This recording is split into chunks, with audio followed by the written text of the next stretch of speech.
기자, 어떤 사건인지 좀 알려주세요. 네, 지난 5일 오전 8시쯤 포항시 남구의 한 아파트에서 발생한 일입니다. 아파트 CCTV엔 건장한 체격의 한 남성이 엘리베이터를 타고 올라가는 모습과 몇 시간 뒤에 모자와 장갑을 착용한 채로 계단을 통해 빠져나가는 모습이 담겼는데요. 그런데 이 50대 남성 그 사이에 꽤나 무서운 일을 저질렀더라고요.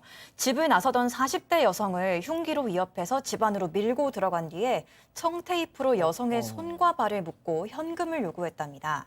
여성이 가진 현금이 없다고 말하자 카드를 빼앗아 1,200만 원가량을 대출받아서 자신의 계좌로 송금한 뒤 도주했습니다.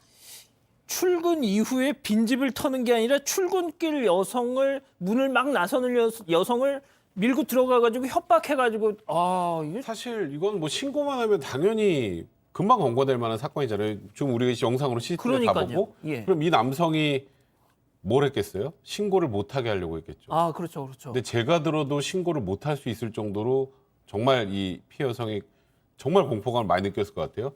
신고하면 죽인다. 나 곧 중국으로 밀항해. 이렇게 얘기를 했고 또 처음에 피해자한테 이랬다고 합니다. 나 공범도 있어. 공범도 있는데 밀항 자금이 필요하니까 중국으로 데려가. 그러니까 공범도 있다는 건 자기를 신고하면 공범이어서 해코지할 수 있다는 걸 그렇죠. 표현한 거 아니겠습니까? 예. 그러니까 여성에게 극도의 공포심을 느낄 수 있는 그런 협박까지 한 겁니다. 자, 교수님, 널 안다. 지인을 통해서 언제든 너에게 보복할 수 있다. 난 밀항에서 안 잡힌다. 신고해봤자 헛수고다. 그러면 진짜 신고의 어떤 동기부여가 없어질 것 같아요. 그래서 지금 이제 신고 같은 경우도 사건 이틀 뒤에 이 경찰이 신고를 한 거 아닙니까? 아무리 생각을 해도 이건 신고를 안 하면은 더 두렵기 때문에 그러니까 48시간 동안 고민을 하다가 경찰이 신고를 한 건데 지금 이제 시간을 한번 보면 오전 8시예요.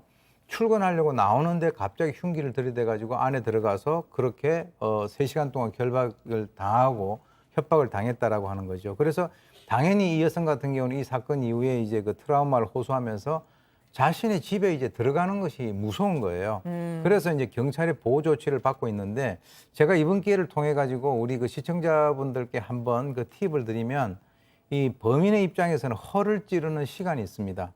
통상 이제 그 결혼을 하신 분들 같은 경우는 아이들을 유치원에 차 태워 보내고 집 들어가는 순간 그게 굉장히 또 어떻게 보면 취약한 시간이니까 사실은 이 여성 같은 경우도 출근하려고 자기 손으로 문 열고 나오는 그 순간 이런 어떤 그 취약점을 노리는 범인들도 있다라고 하는 사실을 명심하시기 바랍니다.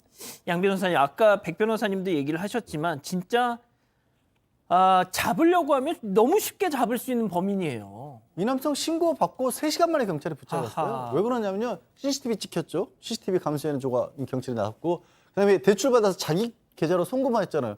계좌 추적하면 당연히 눈이 나올 거 아니겠습니까? 그럼 위치가 나오죠. 그래서 경찰에서 3시간 만에 바로 붙잡았고요.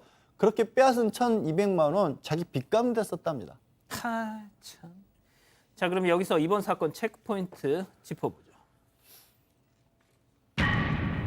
출근할 때까지 기다렸다. 야, 이거 네, 이 남성은 피해자가 출근하기 위해 집 밖에 나서는 순간을 노렸습니다.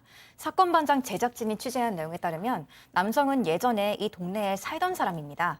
사건이 일어나기 며칠 전부터 아파트에서 범행 대상을 물색하다가 피해자가 매일 같은 시간에 출근하고 혼자 사는 걸 알게 됐는데요.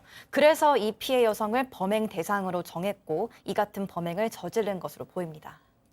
그러니까 완전 처음 자기 동네 사정을 모르는 사람이 아니라 과거에 거기 살았던 사람. 이게 진짜 확실히 어떻게 보세요, 교수님 이거? 그러니까 이제 통상 우리 이건 이제 지리감이 있다라고 보는데 자기가 살았던 그 동네이기 때문에 만약에 내가 어떤 범행을 하고 난 이후에 문제가 생기면 어디로 나는 도주를 해야 되겠다. 그리고 이제 뭐 조금 전에 우리 그 말씀하셨습니다마는 그 상대 피해 대상을 갖다가 며칠 전부터 관찰하면서 저 사람은 몇 시부터 문을 열고 나온다. 이런 것들을 사전에 본인이 이제 그 이미 획득을 한 그런 상황에서 범죄를 갖다가 한 그런 계획적 범죄라고 볼 수 있습니다. 예. 양 변호사님, 그 밀항하는 게 쉬운가요? 밀항하는 게 쉬우면 저 도망가고 없겠죠. 우리나라요. 도망갈 데가 없는 국가입니다. 예. 중국도 그렇고 어디로도 가기 어렵습니다. 저런 짓 하지 그렇습니다. 마십시오.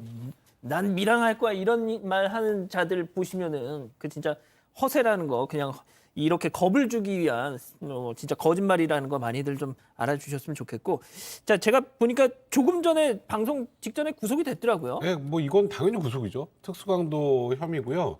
근데 이 남성 제가 아까 처음 그랬죠. 자기 얼굴 다 노출하고 계좌로 송금받고 그러면 신고를 못하게 하면 안 걸리는구나라는 걸 이미 학습했을 가능성이 있습니다. 그래서 이건 여죄가 있을 가능성이 있다고 경찰은 당연히 판단할 수밖에 없는 거고요. 이 사람이 만약에 여죄까지 있다고 하면 굉장히 오랜 시간 교도소에 있어야 될 것 같습니다.